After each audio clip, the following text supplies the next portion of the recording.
Wanna talk? So let's talk. Here. Talk. You wanna talk? You gotta talk, you need to talk. News talk. I talk, you talk to Solomon. I talk, you talk to Solomon. Yeah, let's talk to Solomon. Talk to Solomon. You gotta talk, you wanna talk. Good evening, everyone. Welcome to Open Line here on Talk to Solomon. Chief Steve is away. Alan Keyes is away. So it's Brent Johnson and I. Brent Johnson, of course, is the creator of freedomradio.us, has worked with thousands of people over the many years to try and explain to them their options. Brent, you're with us. I sure am, and it's like the old days, just you and me against the world, Stan. There you go. Well, you and I against Satan and his stepson, Barack Obama, and his dog, Savage, Dan Savage. But at any rate, I want to start with a short discussion, of a guy by the name of Kevin T. Miller. Now, Kevin T. Miller is 48 years old. Let's see. Kevin Miller, he lives in Chicago. He asked a young man, 16 years old, who was at a party in the complex where he lives, to come help him or something. He got him by some sort of subterfuge into his apartment, and then said, "Hey, I'll give you $100, a boy, if you'll have sex with me." Now, the boy said something that I'm sure was not very complimentary. So Kevin attacked the boy, pulled his clothes off, and tried to rape him. Now, a funny thing happened. The boy at 16 was stronger than Kevin at 48, so the boy proceeded to take a wine bottle and remodel the guy's head. By the way, Kevin is AIDS infected. So not only was he trying to rape a minor, he didn't care about the fact that he was going to destroy this minor's life by having sex with him. Now, they put him in jail, and his bail is $5 million. My question is, are they putting him in a cell by himself, or are they going to put him where he has access to other people, where he can do what all homosexuals have a tendency to do? I won't say they all actually do it, and that is put sex as number one in their list of priorities for their life. Your comments?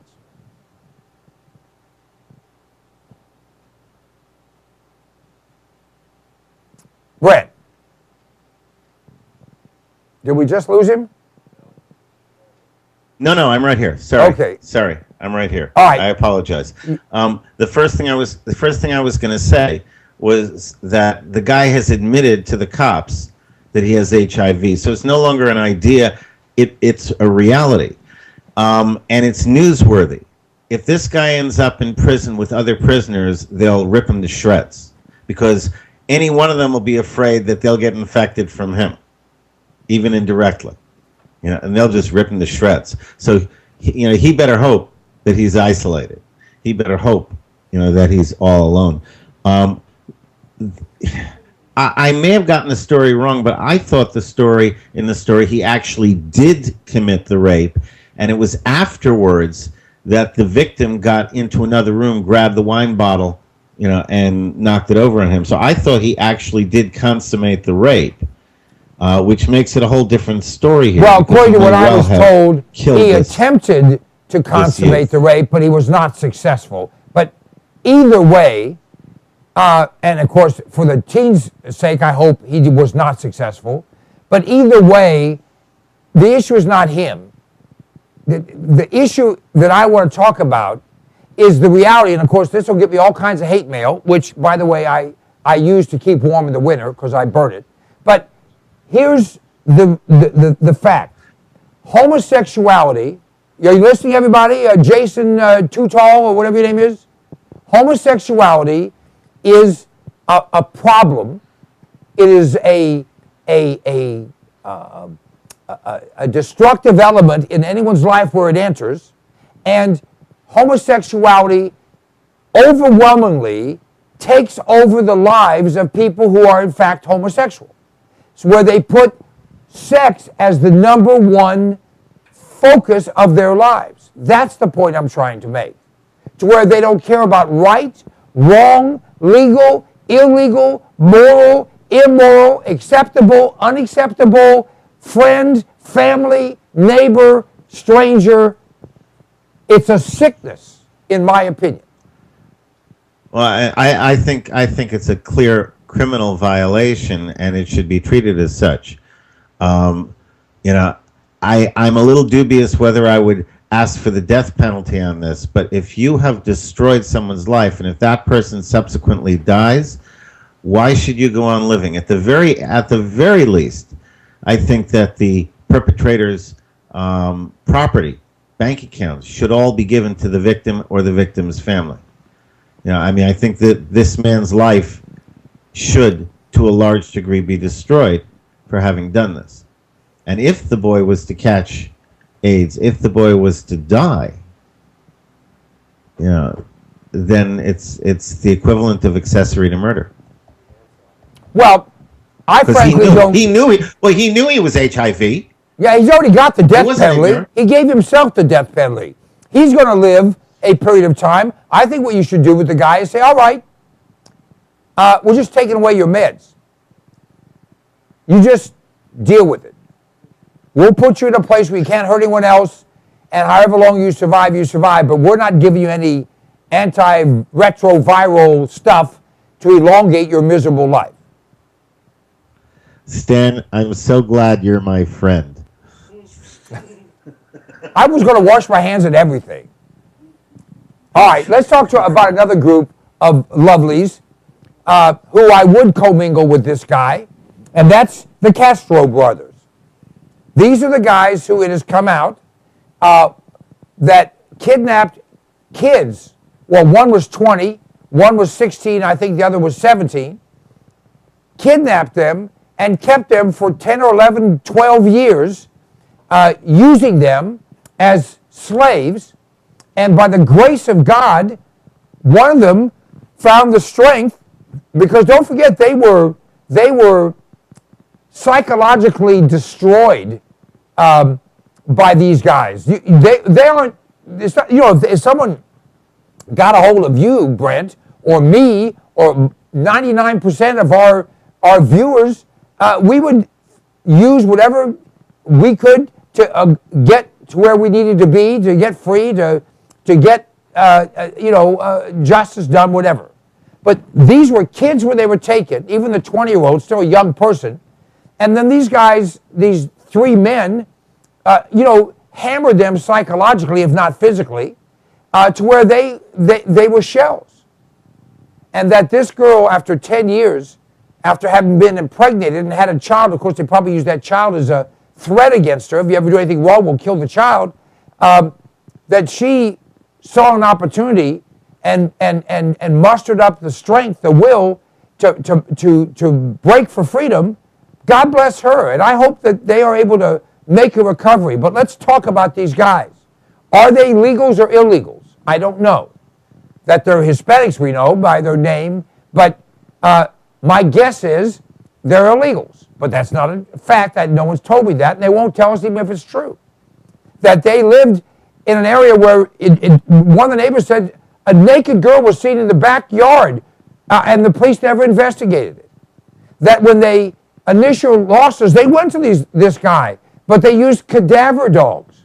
Well, they weren't dead, so cadaver dogs wouldn't have. If they'd used bloodhounds, they'd have found him. Now, I'm not bad-mouthing the police officers. They're overwhelmed with bad people that do stuff. But I think, what do we need to do to these guys? What do we need to make of this case? And what do we need to do to the attorneys that are going to defend them? Brent. Well, unfortunately, you can't go after the attorneys that are going to defend them, because in a just society, you must be able to mount a good defense, at least in theory. So you can't really go after the defense attorneys at all. You know me, Stan. I mean, I've become a firm believer in what others would call vigilante justice. You know, that the system doesn't fix things. And so the ultimate responsibility to fix things falls to you and me. I mean, it really does. And if they want to call that vigilantism, I call it taking responsibility for your life and for your country, you know, and for doing what's right. Am I over the top? No, I mean, you're under the top. I'm over the top. See, I believe that these men should be put in cages and publicly abused until they choose to take their own lives. I think that there's nothing we could do to them that would begin to be appropriate. And I don't want anything fast. If we're going to stone them, we're going to use pebbles and let it take 2 or 3 years. The reality is that we need to make statements in our society. There's right, there's wrong, there's degrees.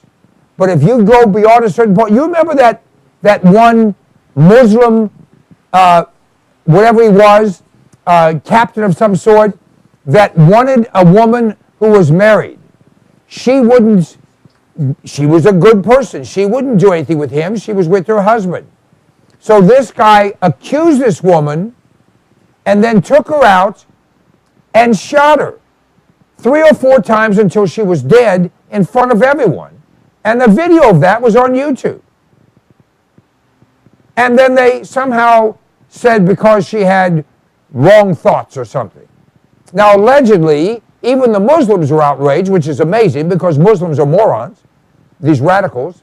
But they said they killed him, but we don't have any proof of that. You know, honor killings in the Muslim world are the ultimate outrage. And I believe that any Muslim involved, male, female, or can't figure it out like Barack Obama, that is involved in an honor killing should be publicly drawn and quartered. But these guys that stole the lives of these young ladies, we need to make an example of them.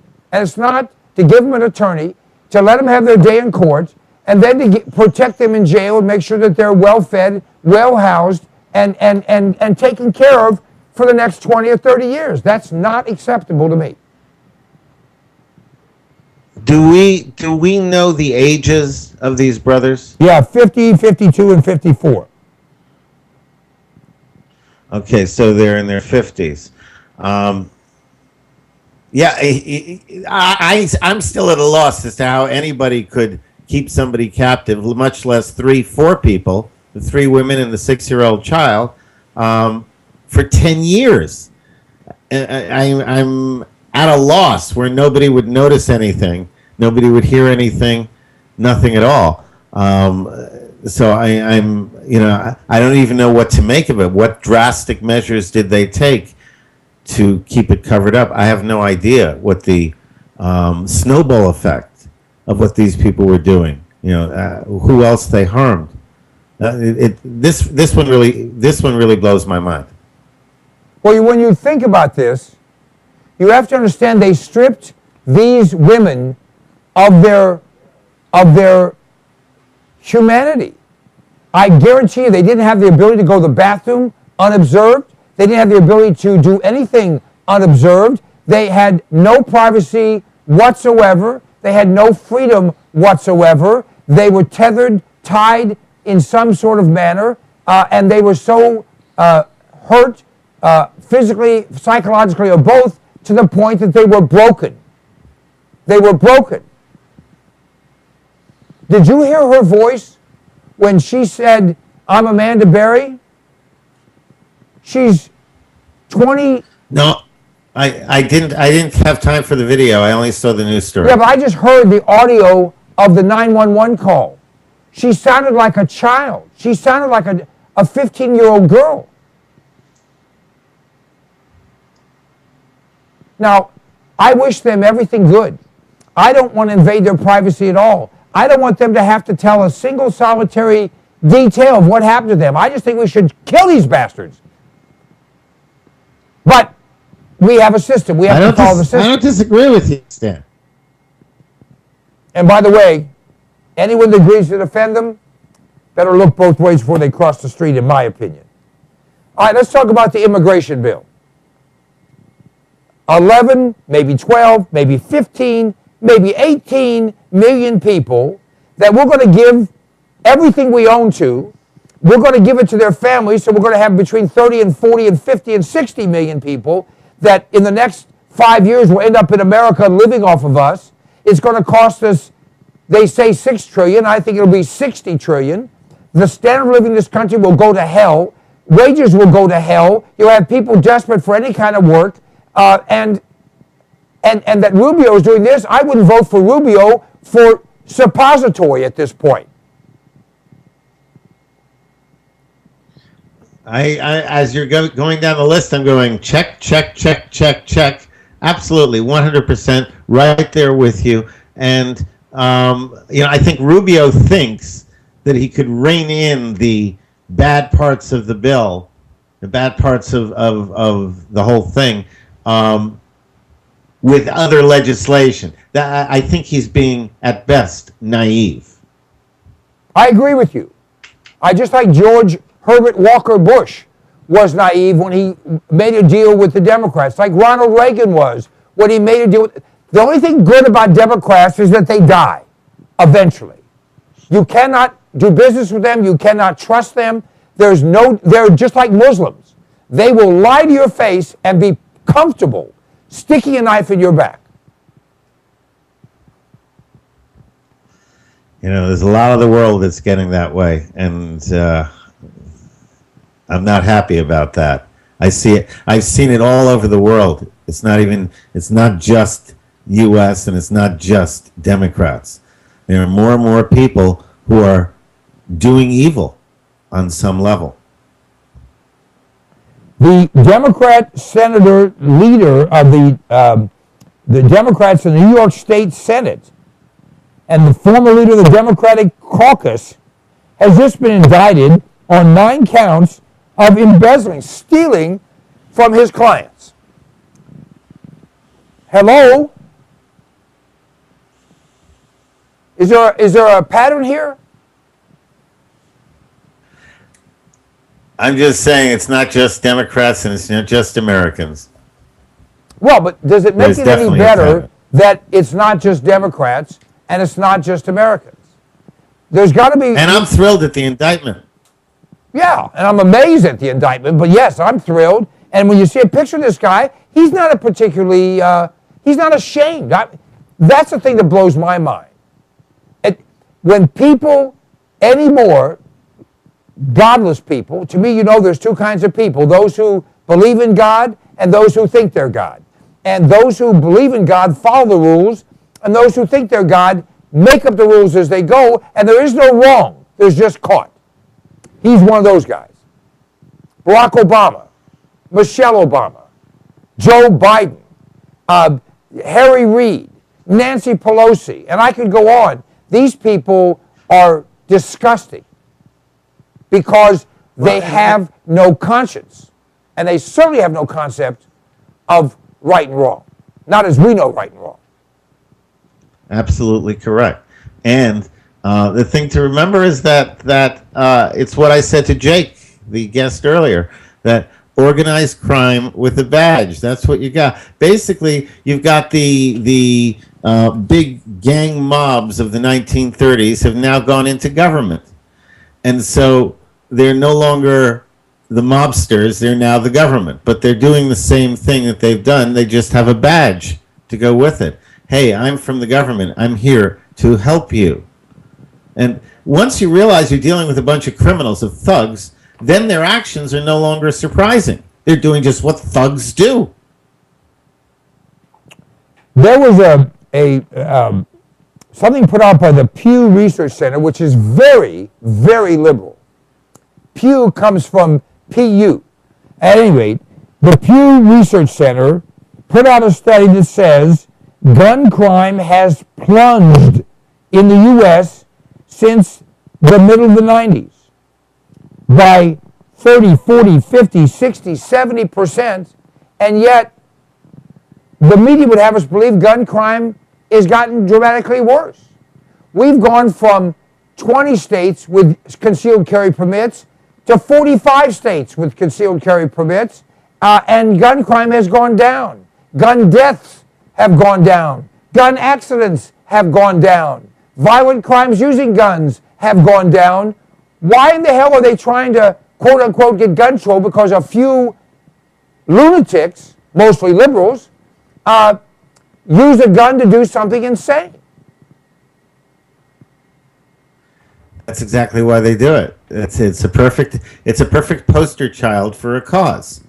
So if your cause is gun control and people control, then somebody does something of that sort, and immediately you've got, great, I've got to go there. I got to stoke the flames of that. I'm going to use that to achieve my cause, my goal.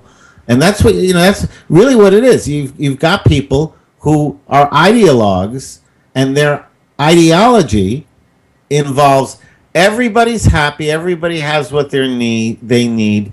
Okay, nobody has more than anybody else. Yeah, that's communism. But was it? Absolutely. From each according to his ability, to each according to his need. Yes.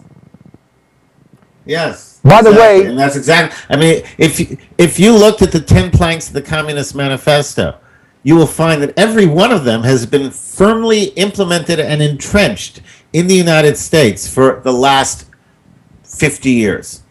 No question. Some as long as that. Senator Imhoff, if it looks like, of Oklahoma, has accused the Obama administration of trying to dry up the ammo supply. No kidding. And yet they have the audacity to say, well, we're not going to comment. They don't care. We have lost conscience in this country, and you've made the point many times, we've lost people caring that we've lost conscience. Well, and that's the greater tragedy. We've lost conscience, that's one thing, but we've lost people caring about it. That's the greater tragedy, because if people care about this particular issue, if enough people care about it, they'll do something about it. You don't do something about that which you don't care about, because you don't care. And so that's the more threatening of the two things you mentioned, that people don't care. They don't care that their freedoms are being encroached upon. They don't care that people in positions of power are breaking and violating the highest law of the land. They don't care because they don't see it taken, that so much of the fruit of their labor is taken from them and used for horrible purposes that they never would have approved of. People don't care, and until and unless that changes, there's absolutely no hope. There's no way to create the impetus of pulling America out of the socialist dung heap and restoring a free society. It starts with people caring about it. Well said. All right, our last topic I want to touch on, of course, is Benghazi. There's testimony tomorrow, I believe, from the people there on the ground that we were just basically lied to, that they were covered up, that they intimidate these people, they transfer them to Germany. It's an outrage. What happened should bring about impeachment demands, and Hillary Clinton should be done. And the question is, does America even have a backbone anymore when we have the smoking gun and the corpses right before our eyes?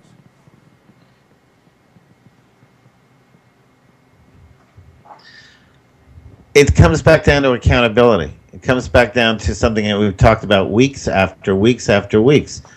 That we did it again today. If there's going to be a law, no matter how many teeth are written into it, if there's no accountability for breaking the law, no accountability for violating the public trust, no accountability at all, then there's no disincentive, and the behavior will continue. That's really what it comes down to. And if the people you have appointed and elected to do this for you do not hold accountable those who violate your rights, who break the law, who who destroy and commandeer property, who lock women up for 10 years. Okay, if the people you've appointed and elected to take care of that don't do it, then it's your responsibility to see to it that these types of criminals are held accountable. And until that happens, it's just as nothing's going to change. It's always the same thing, Stan. I hate to be like a broken record, but it really does come down to that. Accountability. Make them accountable for their deeds. Everything else will take care of itself. All right, my friend, Brent Johnson is our guest. You, of course, are the most important part of this show. We appreciate the millions of views we get over the course of a month. Spread the word. If you have any liberal friends, tell them if they want to get their blood circulating to watch this show, and then with a little luck, they'll have a heart attack. Good night, everyone. Thanks for being with us. Good night, Brent.